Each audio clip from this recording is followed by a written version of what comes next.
Pyeti kryekomandantin e flotës mbretërore luftarake ndetin Mesdhe, admiralin Sir Algernon Osborne Willis, nëse ndonjë anije britanike flotës së tij kishte kaluar përmes kanalit Korfuzit që nga gushti i vitit 46. Pra para 2 muajve.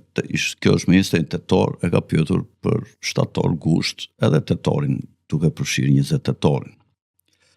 Përgjigjja e menjëhershme ishte se ajo nuk kishte ndodhur ende, por ishte planifikuar të zbatohej me kryqëzorët HMS Mauritius dhe HMS Leander, kështu që ishin 2 anijet, njëra prej cilave pa të shkatruar, po të dyja u shkatruan, të cilat do të udhëtonin me 22 tetor 1946.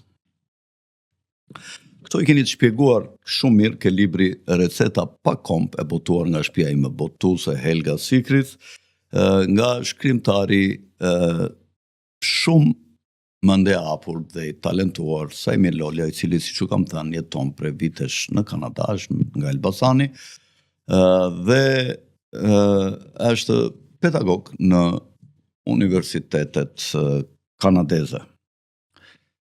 E përshëndesim këtu Sajmirin.